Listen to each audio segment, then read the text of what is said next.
In the Middle East, Israeli airstrikes killed at least 15 people in a Beirut suburb and hit a building where officials were coordinating civilian relief efforts. Israel's military says it targeted sites where Hezbollah militants were embedded with civilians, but it offered no evidence of its claims.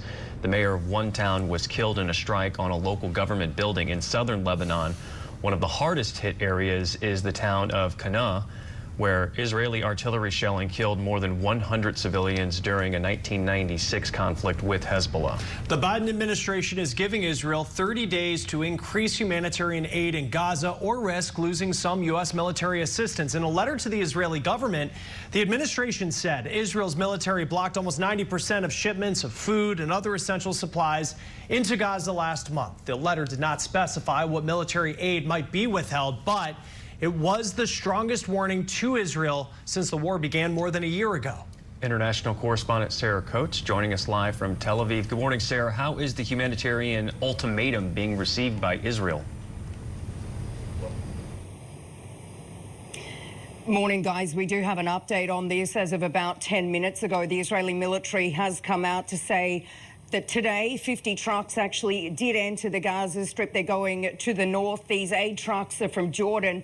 They're carrying things like water, food, medicine, and also shelters for the people of Gaza. Now, this, of course, comes after this extremely strongly worded letter from the United States to Israel, highlighting, underscoring this growing friction between the two allies, and also what aid groups say is an absolutely catastrophic situation on the ground. Now, Matt Miller, the State Department spokesperson, he's actually refusing to say what would be withheld if Israel doesn't adhere to these demands within the 30-day period. That Washington wants to see 350 trucks at least go into the Strip on a daily basis. There has been no official comment yet from the Israeli Prime Minister or his office. But here's what we did hear from a US doctor working on the ground inside Gaza. People were already displaced and crammed into just very, very tight, unlivable areas in tents with no sewage, no water sanitation, no medication. And so all of that was being set up for a disaster from a infectious disease standpoint and all these other things that we weren't even dealing with at that time.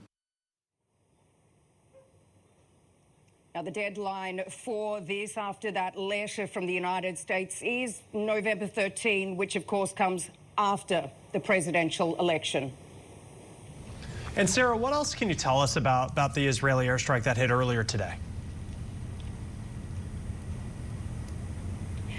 Yeah, these strikes, they've been carried out in Dahya, that is, of course, in the southern suburbs of Beirut, after about 5 days of no strikes there, and just hours after Lebanon's Prime Minister said that the US had actually given him assurances that Israel would scale back attacks on the capital, while Israeli officials on the ground, they've come out to say they actually never gave such assurances. Now, Israel says that it was targeting an underground Hezbollah weapons bunker in that area. Now, elsewhere in the south, there's been some pretty heavy strikes on the southern city of Nabatea. We do understand at least 6 people have been killed, including the mayor of that city, with the governor coming out to talk to AFP, saying that these strikes formed kind of a fire belt. So certainly very concerning, the situation on the ground. But in saying that, Hezbollah does continue to fire rockets into these northern Israeli towns. Red alert sirens, they've been going off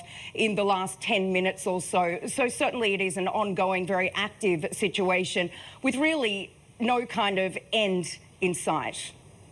Sarah Coates reporting for us from Tel Aviv. Thank you.